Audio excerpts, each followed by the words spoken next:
सबको हरिओम। गुरुदेव की कृपा से, बाबा की कृपा से हमें फिर से अवसर मिला है और हम उस अवसर का पूर्ण रूप से लाभ उठा पाएं, यही उनसे प्रार्थना करते हुए प्रारंभ करते हैं ये लेख। और उसके पहले दो शब्द। तो पुस्तक का नाम है आनंद तरंग और इस पुस्तक का अंतिम लेख है भव में अभाव। पहले दो शब्द लेंगे इस पुस्तक के, उसके बाद समय हुआ तो लेख पर आएंगे। मैं कह रहा हूं गुरुदेव, जीवन के मधुर क्षणों में अलौकिक भावनाएं प्रकाश में आती हैं जो जगत तथा जन के लिए आश्चर्य का कारण बन पथ प्रदर्शक बन जाती हैं। भाव अनेक, पथ अनेक, साधन अनेक, साधक अनेक, किंतु यह सब होता है अनेकों में एक के लिए। एक की कृपा अनेक, कृपा यों सब पर, यों कुछ पर। ये जो कुछ लिखते हैं, बोलते हैं, अनुभव करते हैं, वह सबकी निधि है, विचारों की। यह निधि विधि विधान बन जाती है। निधि न विधि के लिए थी और न विधान के लिए। किसी एक व्यक्ति को प्रधान मान धर्म कर्म निश्चित हुए और विचारों का संघर्ष प्रारंभ हुआ। विचारों की निधि उपेक्षित, संघर्ष ने जगत को क्षत विक्षत बना डाला। विश्व नियामक हंसता है इन अबोध बालकों पर जो धर्म कर्म का मर्म न समझते हुए एक दूसरे का हनन करने में लगे हैं, सिद्धांत और संस्कृति के नाम पर। और इसमें गुरुदेव यही कह रहे हैं प्रारंभ में दो शब्द में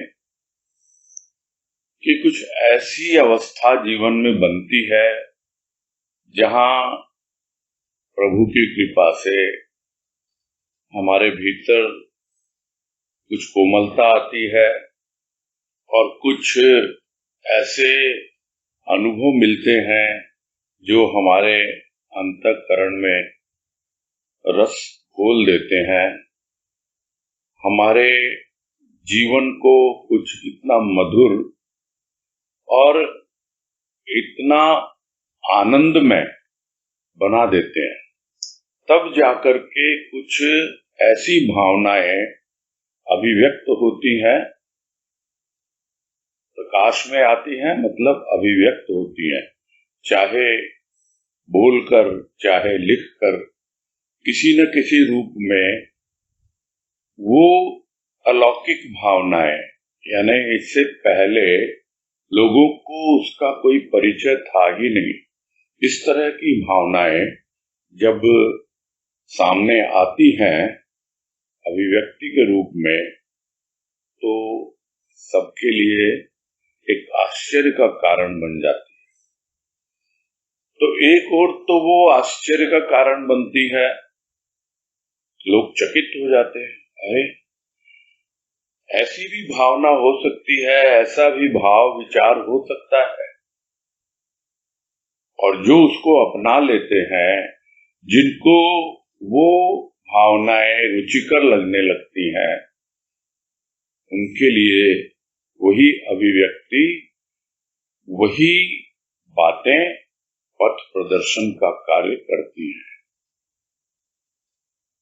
तो स्वाभाविक है, यह जगत है, यहाँ पर अनेकों अनेक पथ हैं, अनेकों अनेक भाव हैं, विचार हैं, और उन्हीं के आधार पर सब लोगों ने अपने अपने साधन अपना रखे हैं, और उन साधनों को पकड़ के न जाने कितने ही साधक उस पथ पर आगे बढ़ रहे हैं। किंतु उसके पीछे लक्ष्य क्या है?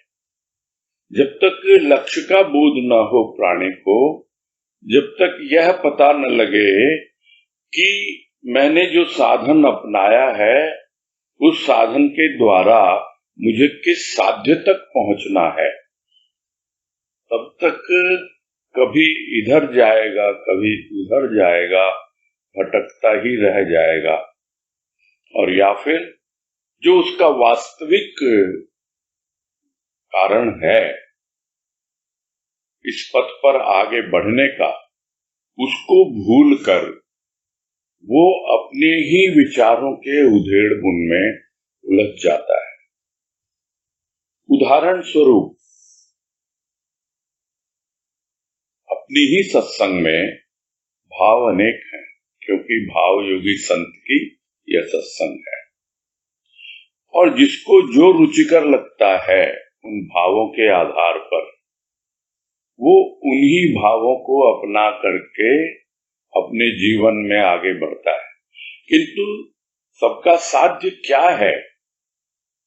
ये जो अनेकों अनेक सद्गुरु के, बाबा के भक्त हैं, जो हम सत्संगी हैं, हमारा साध्य क्या है?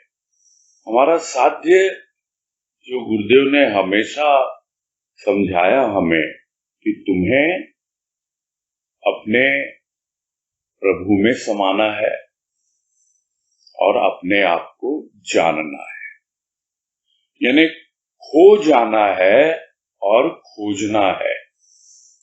तो खो जाना, उसमें समा जाना, यह भक्ति के द्वारा होता है, और खोजना, अपने आप को जानना, यह ज्ञान के द्वारा होता है। और भाव तो है ही हमारा पथ, तो उस पथ पे चलते हुए हमें हमेशा अपने लक्ष्य की ओर ध्यान देना है। यह जो सब कुछ हम कर रहे हैं वो अनेकों अनेक लोग हैं, किंतु उस एक के लिए कर रहे हैं। वो एक जो हमारा लक्ष्य है, उसी एक के लिए, भले ही हम अपने आप को जाने तो भी हम उसी को जानते हैं। जिसे गुरुदेव कहते हैं, खुद को जानना ही खुदा को जानना है। और भले ही हम उस एक में ही समाते हैं, यानी अपने अस्तित्व को पूरी तरह उसमें समाहित कर देते हैं, वो भी वही बात है। तो वो है एक ही, और उस एक की कृपा ही अनेकों अनेक रूप में प्राणी को अनुभव में आती है। जो जिस मार्ग पे चल रहा है, जिस ढंग से उसने आध्यात्मिकता को पकड़ा है, वो अनेकों अनेक ढंग से उसकी कृपा का अनुभव करता है। किंतु देखा जाए तो कृपा सब पर है, फिर भी कुछ पर है। यही कह रहे हैं गुरुदेव यहाँ, यूं तो कृपा सब पर है, किंतु ध्यान देने की बात यह है कि यूं कृपा कुछ पर है। तो जो कुछ बोलते हैं, लिखते हैं, अनुभव करते हैं, तो लोग समझते हैं इन कुछ लोगों पर ही कृपा हो रही है, किंतु वास्तव में उसकी कृपा तो सब पर है। अनुभव तो सभी करते हैं, हाँ कुछ लिख पाते हैं, कुछ बोल पाते हैं, किंतु जो भी लिखा जाता है, बोला जाता है, अनुभव किया जाता है, वह सबके लिए है, वो सबकी निधि है। कहाँ की निधि? यह कोई लॉकर में बंद करने के लिए धन दौलत, हीरे जवाहरात नहीं है। यह तो विचारों की निधि है, भावों की निधि है। जिसके पास है वो उसे लुटाता है, वितरित करता है, यह सोचकर कि प्रभु तुम्हारी दी हुई वस्तु तुम्ही को अर्पित है। तो इस प्रकार से कुछ भी जो लिखता है, बोलता है, अनुभव करता है, वो सबके लिए एक निधि बन जाती है भावों में, विचारों में। और यह निधि ही हमारे लिए आगे का रास्ता खोलती है, जिसको गुरुदेव यह कह रहे हैं कि यह निधि ही विधि विधान बन जाती है। यानी उस निधि के आधार पर ही हम तौर तरीके अपनाएंगे और उसी के अनुसार विधान यानी नियम, कायदे, कानून जो भी बनते हैं वो उसी के आधार पे बनते हैं। जिसने जो कुछ भी सद्गुरु की कृपा से पाया है, उस निधि को जब वो आगे बढ़ता है, लोगों तक पहुंचाता है, तो उसका अपना ही एक तरीका होता है, उसकी अपनी विधि होती है और उसके अपने ही कुछ नियम, कायदे, कानून होते हैं जो उसकी अपनी मौलिकता होती है। अन्यथा सब एक ही ढंग से बोलेंगे, एक ही ढंग से सुनेंगे, तो फिर कहाँ है ही नहीं सृष्टि में। सृष्टि में तो इतना ज्यादा हमें देखने को मिलता है, रंग बिरंगे पुष्प जिसको कहते हैं। तो यह निधि जिसके पास है, वो निधि विधि विधान का रूप ग्रहण कर लेती है। किंतु वास्तव में क्या था? निधि न विधि के लिए थी और न विधान के लिए। ऐसा नहीं था कि उस निधि को आप सीमित कर दो कि मुझे इस विधि से ही करना है तभी ये सही है, और औरों को भी यही बताते रहो कि हाँ आप इस विधि से करेंगे तो ही सही है। हाँ, यह अवश्य कहा जा सकता है कि भाई मैंने ऐसे किया तो मुझे इसका प्रतिफल यह मिला। बाकी हर एक को अपने अपने ढंग से ही चुनना पड़ता है, समझना पड़ता है। और इसीलिए बार बार कहा जाता है अपनी सत्संग में कि आप दूसरे के मुखापेक्षी मत हो, अपना मूल्यांकन खुद करना सीखो, अपने नियम, कायदे, कानून अपने हिसाब से बनाओ। तब जाकर जो निधि हमें मिली है वो किसी विधि विधान में नहीं फंसेगी। यही कह रहे हैं गुरुदेव कि यह निधि जो मिली है वो न विधि के लिए थी और न विधान के लिए थी। लोग करते क्या है, किसी एक व्यक्ति को प्रधान मान लेते हैं, बस व्यक्ति पूजा प्रारंभ हो जाती है और व्यक्ति को प्रधान मानकर उसी के आधार पर धर्म और कर्म ये सब निश्चित कर लेते हैं और इस प्रकार से आपस में लोगों के विचारों का संघर्ष प्रारंभ हो जाता है। यहाँ गुरुदेव बड़े ही ब्रॉड सेंस में यानी व्यापक रूप से समझा रहे हैं कि क्या क्या होता है, क्या होता रहा है कि एक व्यक्ति को प्रधान मान लिया, किसी ने बुद्ध को मान लिया, किसी ने महावीर को मान लिया, किसी ने नानक को मान लिया, किसी ने किसी और को मान लिया, जीसस को, मोहम्मद को। तो इस प्रकार एक व्यक्ति को प्रधान मान करके उसके आधार पे अपने धर्म और कर्म निश्चित कर देते हैं और फिर एक दूसरे से विचारों का संघर्ष होता है। किंतु उन विचारों में जो निधि छिपी हुई थी, वो निधि क्या थी? वो थी सत्य की निधि। क्योंकि प्रत्येक धर्म का आधार भले ही वो मानव के धर्म क्यों न हो, वो सत्य ही हुआ करता है और होता है। तो वो निधि जो है, वो सत्य जो है, वो उपेक्षित हो जाता है जो विचारों में था और इस प्रकार से संघर्ष प्रारंभ हो जाता है।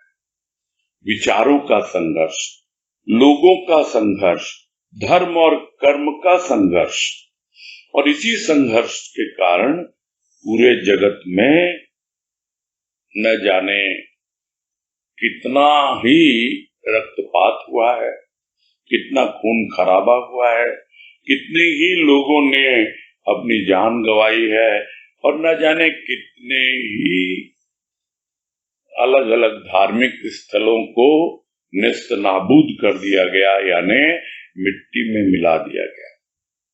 तो संघर्ष ने ही पूरे जगत को परेशान कर रखा है और यह संघर्ष कुछ और नहीं है, विचारों का संघर्ष। और जो जिसने सृष्टि को बनाया है, वो सृष्टिकर्ता, वो विश्व नियामक, वो देखता है जब इन अबोध बालकों को तो हंसता है। क्या करे वो कि अरे भाई ये धर्म कर्म का मर्म समझते नहीं और एक दूसरे का हनन करने में लगे हैं, यानी एक दूसरे की हत्या करने में लगे हुए हैं। ये धर्म और कर्म का मर्म जब तक नहीं समझेगा प्राणी, तब तक विचारों का संघर्ष चलता रहेगा। तो यह तो एक बड़े ही व्यापक रूप में है।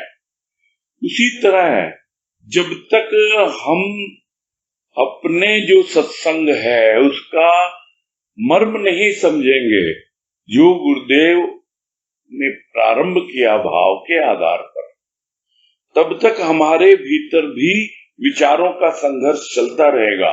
भले ही हम इतने प्रकट रूप में ना हो, भले ही हम इतने सामने किसी के नहीं बोलते हो, किंतु भीतर ही भीतर तो विचारों का संघर्ष चलता है। भले ही हम एक दूसरे का हनन न कर रहे हो, हत्या न कर रहे हो, किंतु इस किंतु का जवाब क्या है हर कोई जानता है। किसी न किसी रूप में विकृत अवस्था बन जाती है प्राणी। देखना होगा, समझना होगा कि धर्म और कर्म यानी हमारे जो कुछ भी है सत्य पर आधारित सत्संग है, तो सत्य ही हमारे लिए प्रधान है। कर्म हमें क्या करना है वो सब कुछ गुरुदेव ने समझा दिया। जो लेख हमने किया था, उनकी कृपा से चर्चा हुई थी उस पर, कर्म ज्ञान का अवसान, कि पहले तो कर्म करना है, कर्म को समझना है और धीरे धीरे उस कर्म का मर्म समझ के उसका अवसान कर दिया जाए। तो यही है कर्म का मर्म। जब यह समझेंगे तभी वास्तव में हम जान पाएंगे जो गुरुदेव यहाँ कह रहे हैं। अन्यथा एक दूसरे का हनन करने में लगे हैं और क्या नाम देते हैं, सिद्धांत और संस्कृति का, कि भाई हमारा सिद्धांत यह है, उसका सिद्धांत यह है, हमारी संस्कृति यह है, ये हिंदू संस्कृति है, ये मुस्लिम संस्कृति है, ये क्रिश्चियन संस्कृति है। इसके नाम पे न जाने कितने उल्टे सीधे कार्य होते रहे हैं और हो रहे हैं आज भी, और भविष्य में नहीं होंगे, इसका कोई भी जवाब नहीं दे पाएगा। आगे कह रहे हैं, प्रस्तुत पुस्तिका में सर्व शांत भाव व्यक्त किए गए हैं, न पंथ चलाने के लिए और न अनुभव का पांडित्य प्रदर्शन करने के लिए। यानी इसमें 5 लेख हैं और 5 के बारे में आगे बताएंगे गुरुदेव, लेकिन उसका उद्देश्य क्या है? उद्देश्य है कि सबके भीतर वो शांति का भाव आए। अन्यथा आप विचारों के संघर्ष में लगते हैं, उद्वेलित होते हैं और वो संघर्ष जो है संग्राम में बदल जाता है। और उससे लाभ क्या होता है? बाहर रक्तपात हो या ना हो, बाहर रोना धोना हो या ना हो, भीतर ही भीतर उनके आंसू बहाता है कि क्या मेरा जीवन और किस प्रकार से ये बीता जा रहा है, किस प्रकार से ये जीवन निरर्थक व्यतीत होता रहा है और अभी भी हो रहा है। तो इस पुस्तक में गुरुदेव कह रहे हैं सबको शांति मिले, इसको पढ़कर समझकर यही उद्देश्य है इसका, और इसीलिए व्यक्त किए गए हैं ये सब भाव। न किसी पंथ को चलाने के लिए, न कोई गुरुडम फैलाने के लिए। ये सब बातें गुरुदेव ने बहुत पहले ही शुरू में ही समझा दी थी सबको। इसीलिए अपने यहाँ कोई गुरु की गद्दी नहीं है। ठीक है, कोई किसी को प्रधानता देता है, किंतु यहाँ पर पहले ही कह दिया कि व्यक्ति की कोई प्रधानता नहीं है। यदि किसी एक व्यक्ति को प्रधान मानकर आप आगे बढ़ेंगे तो विचारों का संघर्ष होना स्वाभाविक हो जाता है। किंतु जब आप अपने लक्ष्य को जानते हैं, लक्ष्य को पहचानते हैं, तब पता लगता है कि गुरुदेव ने यह सब पंथ चलाने के लिए नहीं किया है, किसी व्यक्ति विशेष को प्रधानता देने के लिए नहीं किया है। यह जो एक सिंबॉलिक रूप में, प्रतीक के रूप में गुरुदेव है, बाबा है, ये तो एक उनका शरीर का रूप है, बाहर का रूप है। वास्तव में तो देखा जाए तो यह उद्देश्य क्या है?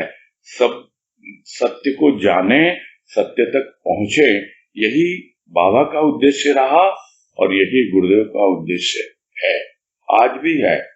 और ये कोई अलग पंथ नहीं है कि नहीं भाई हम तो ऐसा नहीं मानते, हमारे यहाँ तो ऐसा है, हमारे यहाँ तो वैसा है। आप अपना खुद समझिए, आगे बढ़िए। आपका सिर्फ और सिर्फ फोकस यानी ध्यान अपनी आध्यात्मिकता पर होना चाहिए, न नीति पर, न रीति पर, न विधान पर, न विधि पर। इन सब बातों पे ध्यान न दे करके हमको अपने भीतर अनुभव करना है। और गुरुदेव यही कह रहे हैं कि यहाँ पे कोई पांडित्य प्रदर्शन के लिए यह पुस्तक नहीं लिखी गई है कि हाँ भाई हमें बहुत आध्यात्मिक ज्ञान है या हमें बहुत ही शब्दों का ज्ञान है, साहित्यिक ज्ञान है, जबकि दोनों ही बातें हैं गुरुदेव की प्रत्येक पुस्तक में। किंतु यह तो उनका अकिंचन भाव है, जिसमें वो यही कहते हैं कि कोई पांडित्य प्रदर्शन तो नहीं है, वास्तव में नहीं है, एकदम अकिंचन भाव से लिखी गई पुस्तकें हैं। और यही समझाने का प्रयास कर रहे हैं गुरुदेव कि इससे किसी को यही नहीं समझना चाहिए कि हम अपने आप को शो ऑफ कर रहे हैं। आगे कह रहे हैं शीर्षक 5, ज्ञानेंद्रियां 5, कर्मेंद्रियां 5, भूत 5, विज्ञ पंच पांचों का रहस्य समझते हुए रस ले सकें तो लिखना सार्थक, अन्यथा व्यर्थ प्रयास।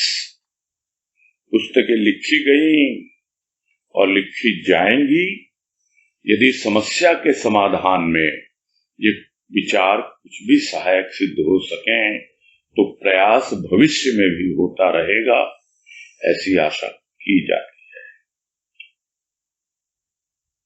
और पुस्तक लिखने का उद्देश्य यहाँ गुरुदेव बता रहे हैं कि कोई पांडित्य प्रदर्शन के लिए नहीं लिखी गई है, न किसी पंथ को चलाने के लिए लिखी गई है। और जो 5 शीर्षक हैं तो हम सब जानते हैं, ज्ञानेंद्रियां 5 हैं। कौन कौन सी है? संक्षेप में समझ लें। आंख है, नाक है, कान है, जिह्वा है, त्वचा है, ये 5 ज्ञानेंद्रियां हैं। कर्मेंद्रियां 5 हैं, हाथ है, पैर है, मलमूत्र के लिए है 2, और जो जिह्वा एक बोलने के लिए है। यानी जिह्वा का 2 काम है, एक बोलना कर्म है और स्वाद लेना वो ज्ञान है। यानी ज्ञानेंद्रिय और कर्मेंद्रिय दोनों ही 5-5 है। और पंच भौतिक शरीर है। पंच भौतिक यानी कि आकाश है, वायु है, अग्नि है, जल है और पृथ्वी है। तो इस प्रकार से 5 कर्मेंद्रियां, 5 ज्ञानेंद्रियां और 5 भूत यानी भौतिक तत्व। और यह सब किसके सामने रखा गया है? विज्ञ पंचों के सामने रखा गया है।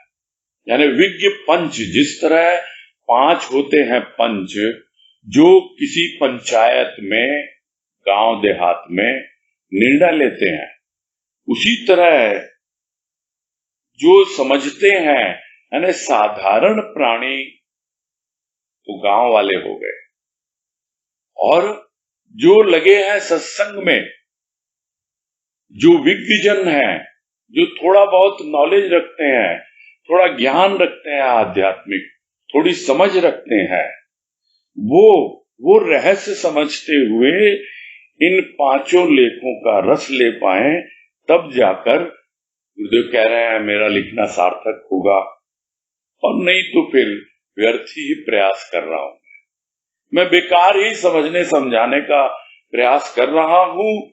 इतनी वाणी लिख दी मैंने, इतनी पुस्तकें लिख दी, लेकिन लोग समझने समझाने के बजाय बस अपना काम बनाने में लगे हैं।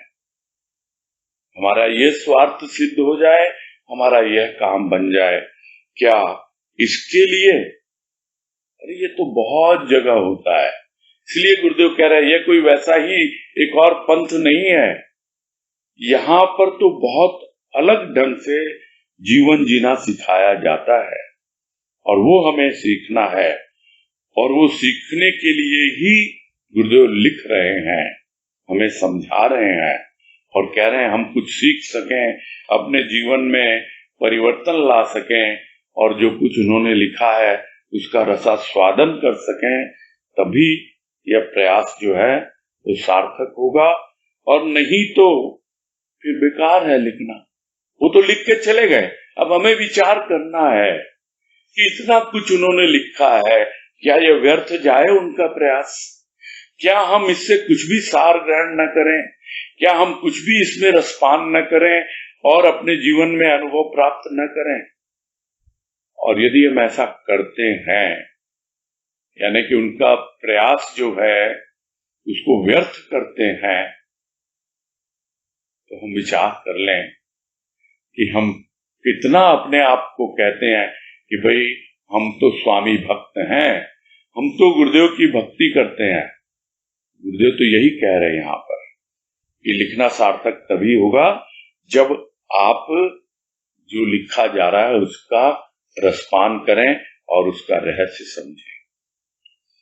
और साथ ही साथ पुस्तकें लिखी गई हैं पहले भी, जो हमने पढ़ी। इसके पहले आनंद पथ है, बाबा बलदेव वाणी है,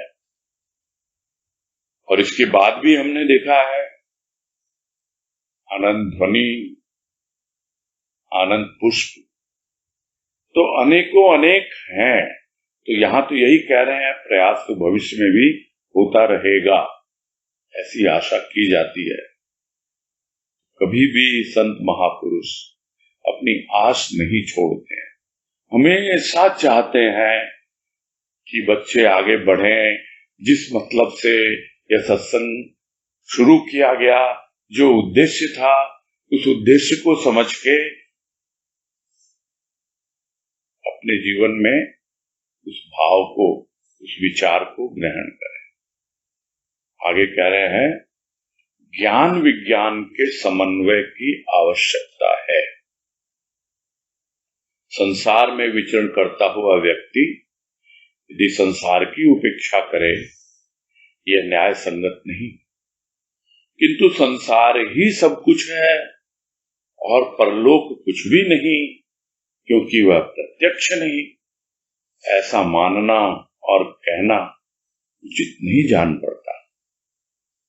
आज प्रत्यक्ष के चक्कर में पड़ी हुई दुनिया उस महाशक्ति को विज्ञान के द्वारा प्रत्यक्ष कर सकेगी, यह कल्पना मात्र है।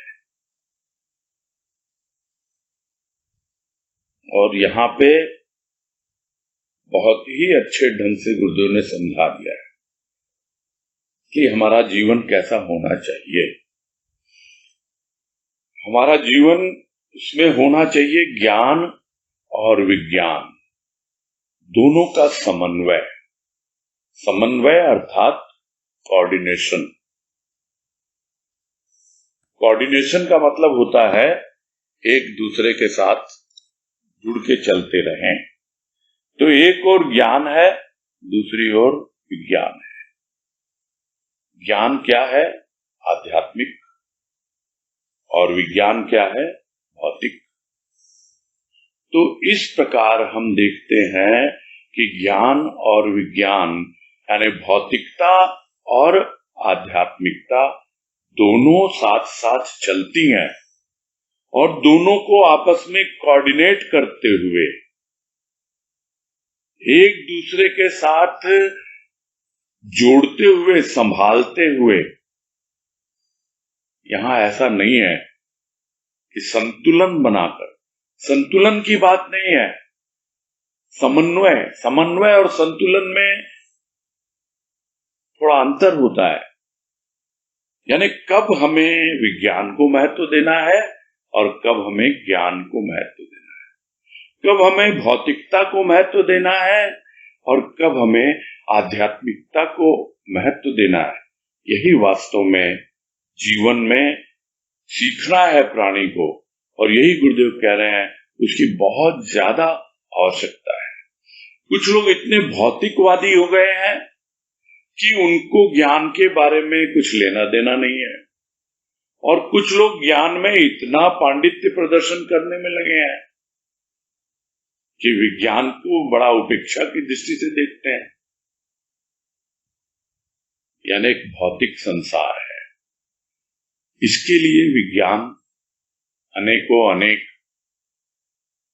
अन्वेषण करता है, आविष्कार भी करता है और व्यक्ति उसका लाभ भी उठाता है। तो ये सब तो इस भौतिक संसार में हो ही रहा है। तो यदि कोई भौतिक संसार में विचरण कर रहा है और इस भौतिक संसार की ही उपेक्षा करे, अरे नहीं नहीं ये तो बेकार की चीज है, ये क्या, ये मोबाइल लेके बैठे हो, ये क्या टीवी के सामने, जितना आवश्यक है वो कोऑर्डिनेट करना एक दूसरे के साथ। ये नहीं कि उसी में लिप्त हो गए, और यह भी नहीं कि उसको पूरी तरह से हमने इग्नोर कर दिया, उपेक्षा कर ली उसकी। तो संसार की उपेक्षा करना यह कोई न्याय संगत नहीं है। और दूसरी ओर यह संसार ही सब कुछ है और परलोक कुछ भी नहीं है, यह मानना कहां तक उचित है। तो ऐसे लोग क्या बोलते हैं, अरे किसने देखा है भाई कि इसके पहले जन्म में तुम्हारा क्या था? तुम कहते रहो कि संस्कार लेके आए हो, पूर्व जन्म के संस्कार हैं, इस जन्म के क्या संस्कार हैं क्या नहीं है। जो प्रत्यक्ष है वही सब कुछ है, ऐसा मानने वालों की आज क्या कहें, बहुत बहुत संख्या है, अनेकों अनेक है। और कुछ एक धर्म विशेष में तो पुनर्जन्म का कोई स्थान है ही नहीं, वो मानते ही नहीं है कि फिर से जन्म होता है या हमारा कोई पुनर्जन्म हो रहा है, यानी हम पहले जन्मे हैं और अब फिर से जन्म हो रहा है। अनेकों धर्म है जिसमें प्रमुख दो तो हमको पता है, और वो है मुस्लिम धर्म और ईसाई धर्म। वहां कहीं पर भी वो अवधारणा नहीं है कि आपका पहले जन्म हुआ था या बाद में भी जन्म होगा। तो कोई परलोक है, दूसरा लोक भी है, इन सब बातों पे कोई ध्यान नहीं देता। भाई जो दिखाई दे रहा है यह संसार, यही सब कुछ है, खाओ पियो मौज करो, और कितनी भी आप अपनी आवश्यकताएं बढ़ाते जाओ और विलासितापूर्ण जीवन जीते जाओ, और यही सब जीवन को मान बैठे हैं लोग। और बाद में क्या होगा, किस लिए आए हो, क्यों आए हो, क्या करना है, इस लोक के अलावा भी क्या कोई लोक है, और वो लोग क्या दिखलाई नहीं दे रहा। भाई तुम बोल रहे हो ऐसा है, इस तरह के आर्गुमेंट रखते हैं कि आप बोल रहे हैं भाई ऐसा है, कौन से परलोक की बात कर रहे हैं, दिखाइए हमको। क्योंकि वो तो बिना प्रत्यक्ष के कुछ मानते ही नहीं है। और ऐसा मानना और कहना ये कहां तक उचित है? तो ठीक है, कोई अपनी राह चल रहा है, कोई अपनी राह चल रहा है, तो गुरुदेव कहते हैं वो भी ठीक नहीं है। दोनों का समन्वय यानी भौतिकता और आध्यात्मिकता, विज्ञान और ज्ञान, दोनों का समन्वय हमेशा से आवश्यक रहा है और आज भी आवश्यक है। आज तो कुछ ज्यादा ही आवश्यक है। वो इसलिए क्योंकि विज्ञान कितना ही दौड़ भाग कर ले, कितना ही प्रत्यक्ष के चक्कर में पड़ जाए, किंतु दुनिया उस महाशक्ति को प्रत्यक्ष कर पाएगी विज्ञान के द्वारा कि कोई एक ऐसी है महाशक्ति, प्रत्यक्ष नहीं कर पाती। कल्पना ही नहीं करते तो प्रत्यक्ष कहां से करेंगे? वो तो मानते ही नहीं है। वैज्ञानिक किसी सुपर पावर को मानते ही नहीं है। वो तो जो दिखलाई देता है उस पर ही आगे बढ़ते हैं। इसी संदर्भ में ध्यान आ गया कि अभी तक जितने भी वैज्ञानिक हुए हैं, रिसर्च स्कॉलर हुए हैं, उनमें सबसे ज्यादा महत्व दिया जाता है अल्बर्ट आइंस्टीन को, और ये कहा जाता है कि उन्होंने ही अब तक अपनी बुद्धि का सबसे ज्यादा प्रयोग किया।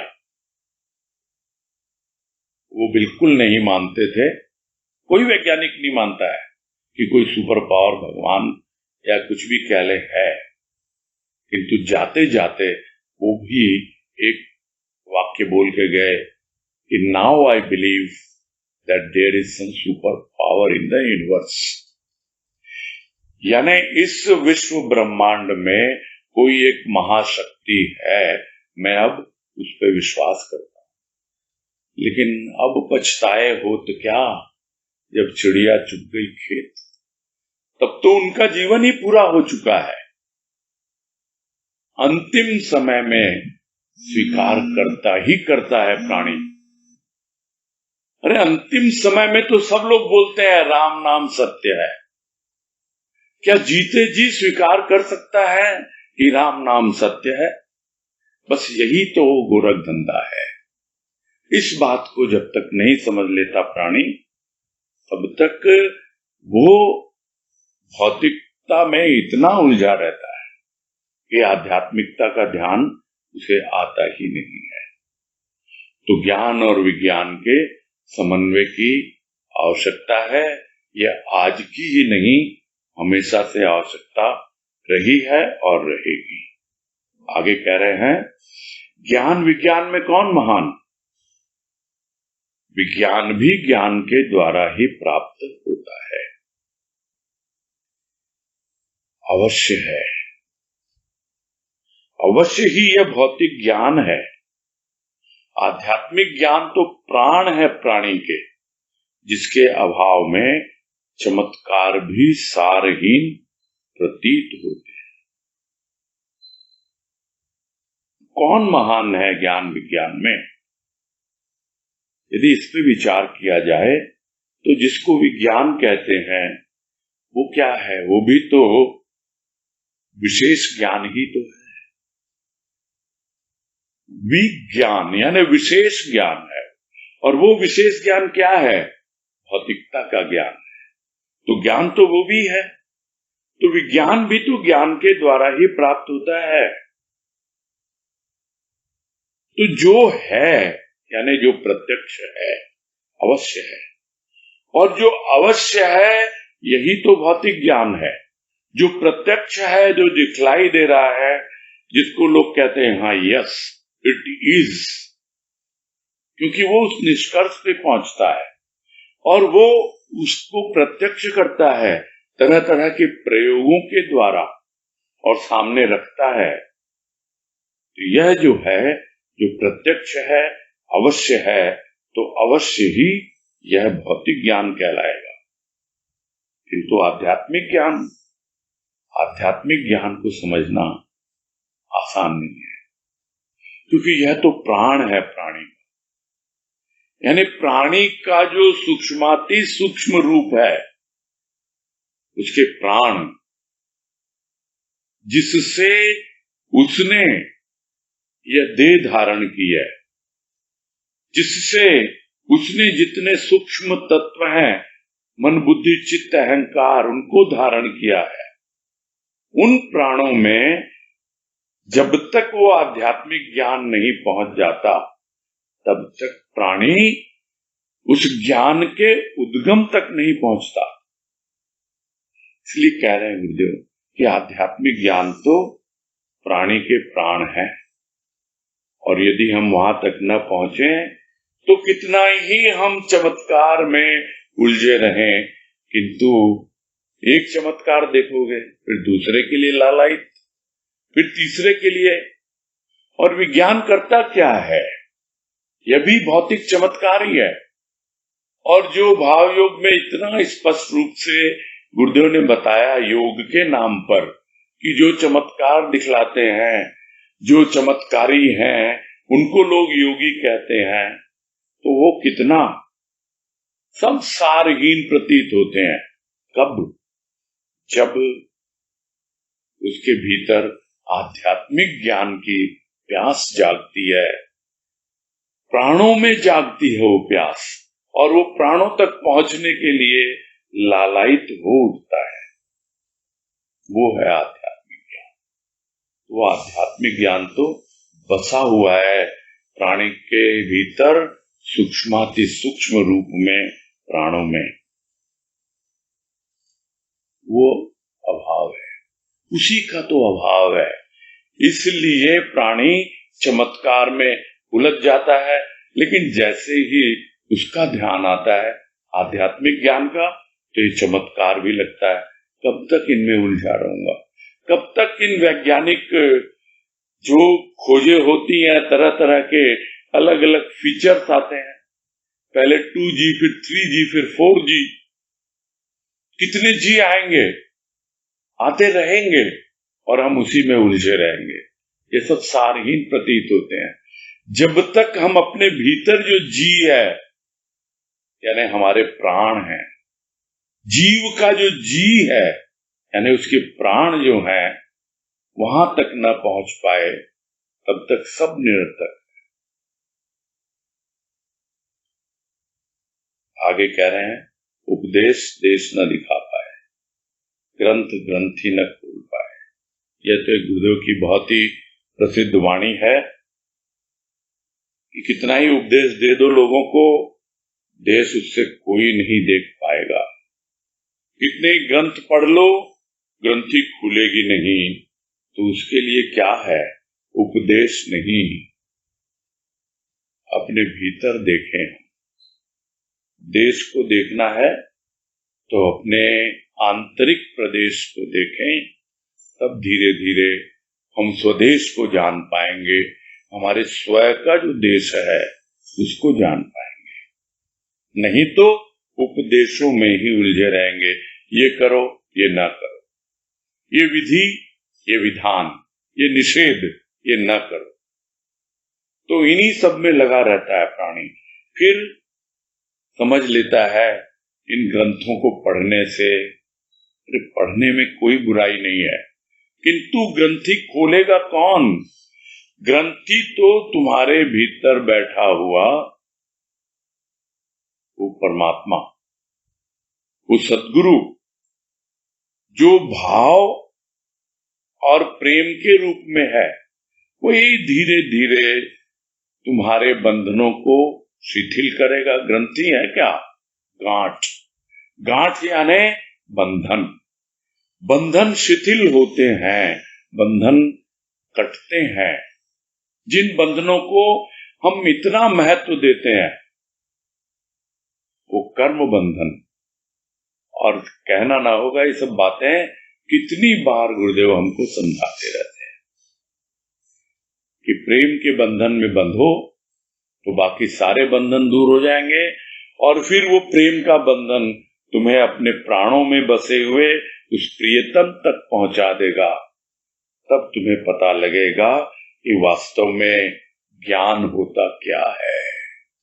जो एक और वाणी में गुरुदेव समझाते हैं कि ज्ञान कोई पुस्तकीय विषय नहीं है, प्राणों में प्रिय का भान ज्ञान।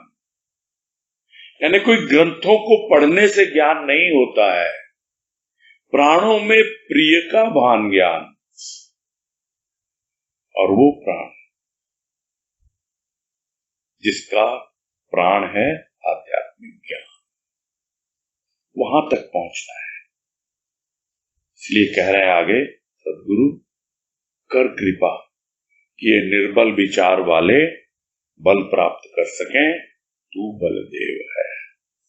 कृपा कर प्राणी मात्र पर, हे प्रभु हे बलदेव, इनके विचार तो बड़े निर्बल हैं, इन्हें मानसिक बल दो, इन्हें आध्यात्मिक बल दो, ताकि ये तुम्हारे ज्ञान को समझ पाएं। तुम जो इनके प्राणों में बसे हुए हो, ज्ञान रूप में उसे जान पाए। बस आज यही पूरा कर।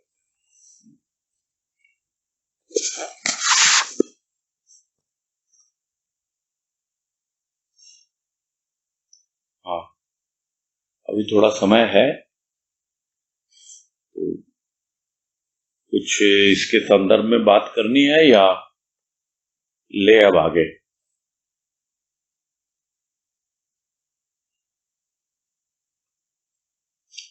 चलो फिर किसी का प्रश्न है तो हाँ, वही कल ले लेंगे लेख को, है ना। आज जो बातें हुई उसके बारे में कोई जिज्ञासा हो तो उसके लिए। हाँ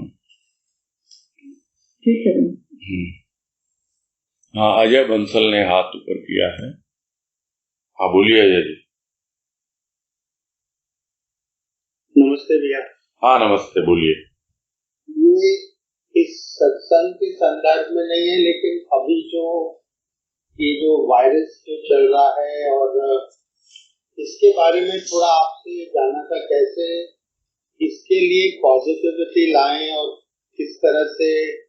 अभी ये चलेगा 4-5 महीने और सब एक्चुअली स्ट्रेस्ड आउट हैं, तो आपके हिसाब से क्या करें कि जिससे ये स्ट्रेस कम हो और इसको एक सही पॉजिटिवली कैसे इसको फेस करें, ऐसा कभी कभी विचार उठता है। सत्संग करो और कुछ नहीं है। गुरुदेव ने हमको सत्संग ही बतलाया, और सत्संग का मतलब ये नहीं कि ठीक है जैसे अभी हम चर्चा कर रहे हैं तो 1 घंटे है, उसके अलावा भी अपना आध्यात्मिक मनन चिंतन करें। देखो अभी क्या है कि बार बार हमारा माइंड जो है उन्हीं सब बातों को सोचने लगता है, उन्हीं सब विचारों में हम उलझ जाते हैं। इसीलिए हम परेशान होते हैं। अभी आगे हम लेंगे लेख, उसमें समझ में आएंगी बहुत सी बातें, क्योंकि जो भय आ रहा है ना, क्योंकि भयभीत हो रहे हैं लोग, हम भी हो रहे हैं, सभी हो रहे हैं। प्राणी मात्र को सबसे बड़ा भय क्या है? मृत्यु का भय। तो उस दृष्टिकोण से यदि आप देखो तो जो डाटा हमको अवेलेबल है उसमें क्या बता रहे हैं लोग कि हार्डली 3 to 4% डेथ रेट है। तो वर्स्ट कम वर्स्ट अगर होगा तो 3 से 4% होगा। हम अपना सावधानी रखें, अपना एहतियात रखें, क्योंकि ये सारी चीजें फिजिकल हैं। अब आपको जो फिजिकल और मेंटल दोनों हेल्थ को मेंटेन करना है। फिजिकल हेल्थ में तो बहुत सारे प्रिवेंशंस हैं जो बता तो रोज आते हैं इसमें टीवी में, और वो भी होगा। आध्यात्मिक जो आपके हैं कि मेंटल हेल्थ और फिजिकल हेल्थ है ना, दोनों की आवश्यकता है। और फिजिकल हेल्थ के लिए जो प्रिकॉशन चाहिए, क्योंकि सबको पता है अभी कोई क्यूरेटिव मेडिसिन तो आई नहीं है, तो prevention is better than cure. तो प्रिवेंट हो जाए। उसी तरह जो भय आ रहा है, डर लग रहा है लोगों को, उसके लिए भी प्रिवेंशन जरूरी है। और वो प्रिवेंशन हमको मिलेगा ऑब्वियसली अभाव न ले किसी चीज का, क्योंकि अभाव से ही भय आता है। और भाव में अभाव, यही हमारा लेख है जो हम कल स्टार्ट करेंगे इसी पुस्तक में। तब और हमें सब बातें स्पष्ट समझ में आएंगी। तो मैं क्या सजेस्ट करूं इसमें, हमको तो गुरुदेव ने एक ही बात बतलाई है, हमेशा सबको यही कहा है कि आप भीतर से कमजोर मत पड़ो, अपने इष्ट पे विश्वास रखो और जितनी भी सावधानी है वो रखिए, जागरूकता अपनी बनाए रखिए। कॉन्फिडेंस होना चाहिए लेकिन ओवर कॉन्फिडेंस नहीं होना चाहिए। बस मैं तो इस संदर्भ में इतना ही कहूंगा। ठीक है, सही है भैया, प्रणाम। हाँ हरिओम। नेक्स्ट उमा बल्लवा, बोलिए उमा जी।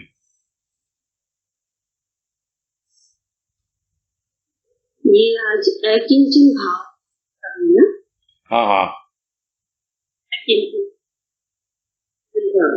उसके बारे में। अकिंचन भाव, अकिंचन भाव तो बहुत सीधा सा होता है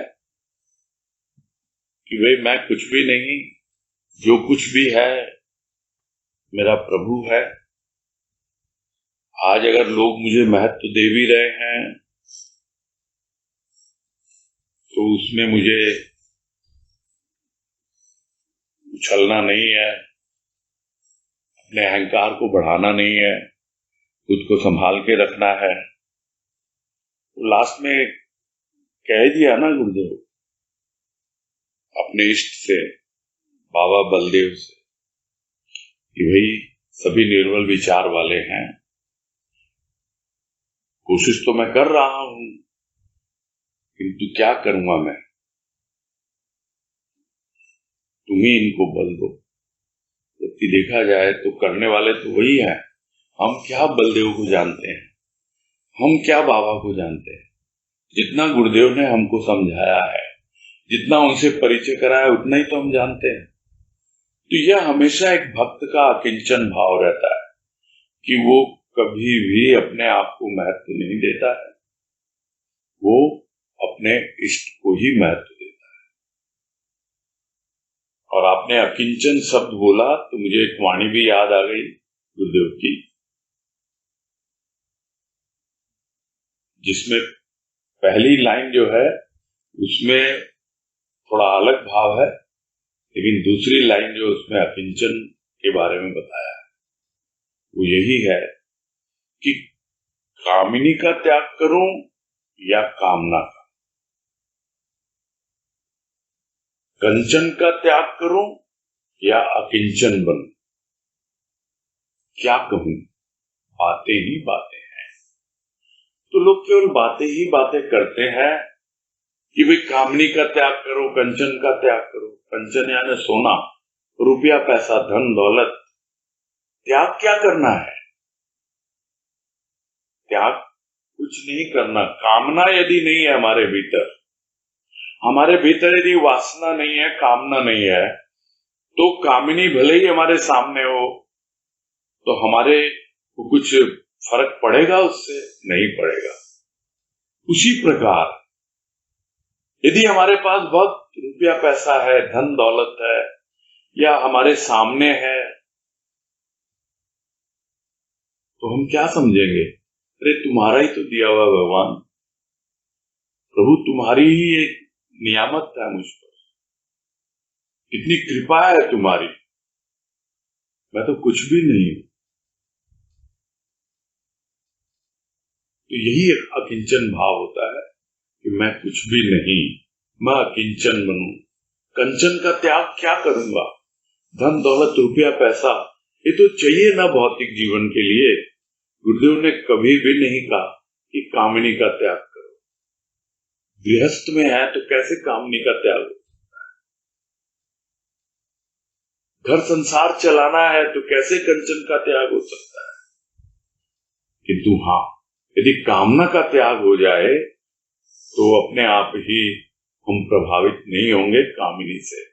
उसी तरह यदि हम अकिंचन हो जाएं, यानी मैं तो कुछ भी नहीं प्रभु, सब कुछ तू ही है, तो अपने आप ही जो रुपया पैसा धन दौलत, उसका अहंकार हमारे भीतर नहीं आएगा। ये सब कुछ तो उसका ही दिया हुआ है। ये सिर्फ भौतिकता में ही नहीं है, आध्यात्मिकता में भी यही है। कुछ भी नहीं हूं मैं, तो सब कुछ तो तुम्हारा ही दिया हुआ है। ये प्रेम, ये भाव, ये भक्ति, ये ज्ञान, जो कुछ भी है, हे प्रभु, सब तुम्हारे ही दे। यही है किंचन भाव।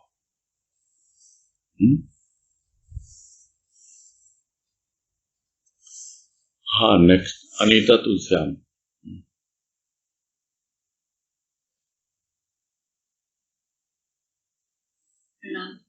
हाँ नमस्कार, बोलिए। ये 5वीं लाइन में आई थी, कृपा जो सब पर ये जो कुछ लिखते हैं, बोलते हैं, वो करते हैं, बस सब निधि विधि विधान बन जाते। तो यहाँ निधि का मतलब तो पहले संपत्ति, जो भी कुछ बोला जा रहा है, जो भी कुछ उन्होंने लिखा है, वो सब कुछ एक तरह से संपत्ति है ना, आध्यात्मिक।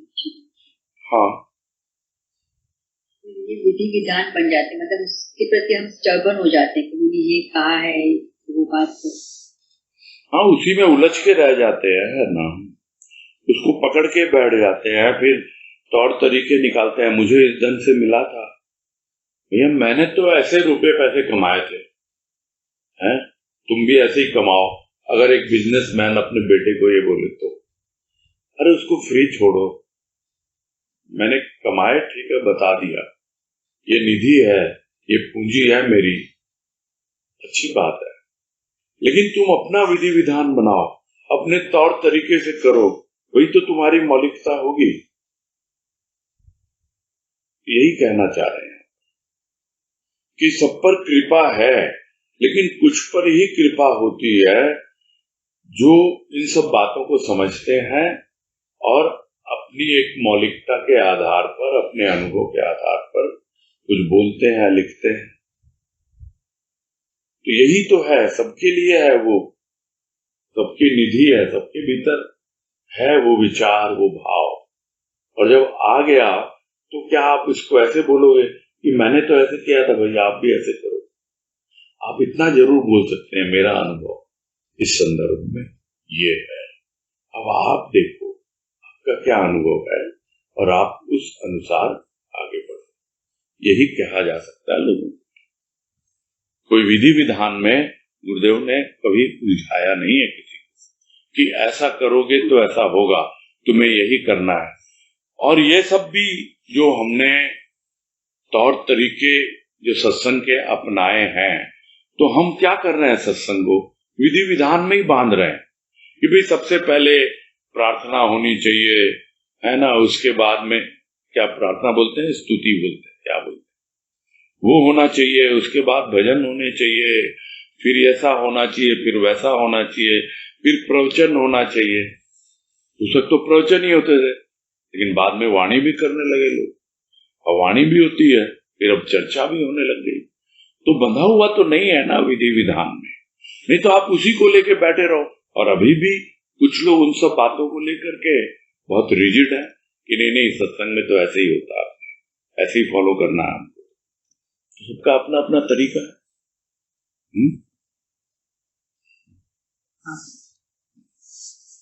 और ये लास्ट, इस पैराग्राफ की लास्ट लाइन में है ना बात, सिद्धांत और संस्कृति के नाम पर एक दूसरे का हनन कर रहे हैं। ठीक है, हनन तो नहीं, लेकिन सिद्धांत और संस्कृति अपने आप में तो एक महत्व रखते हैं और होने भी चाहिए।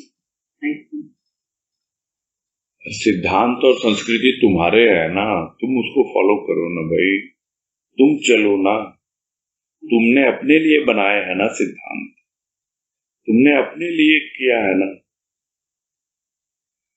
आप धर्म कर्म का मर्म नहीं समझ रहे हो, आप मर्म समझो और उसके अनुसार अपना जीवन यापन करो।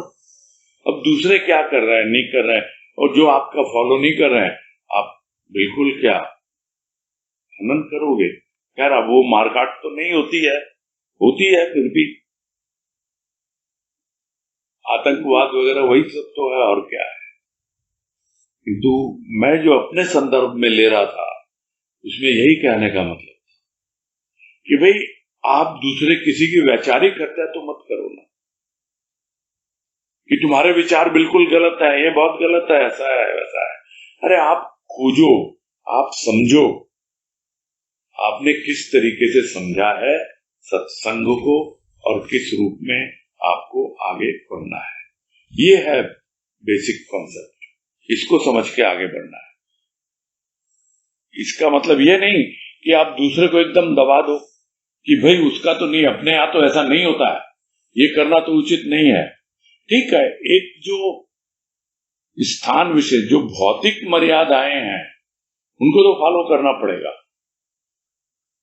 किंतु भीतर की जो आध्यात्मिकता है, उसमें आप किसी को विचारों में कैद नहीं कर सकते हो, किसी के विचारों का हनन नहीं कर सकते हो, और करते हो तो ये गलत है।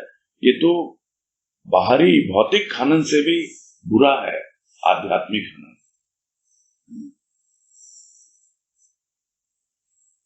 ठीक है,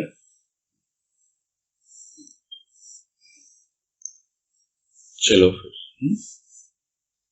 पूरा करते हैं। हाँ दयाल जी, हाँ अनम्यूट कर देते हैं। हाँ, अनम्यूट कर, हरिओम कर लेते हैं।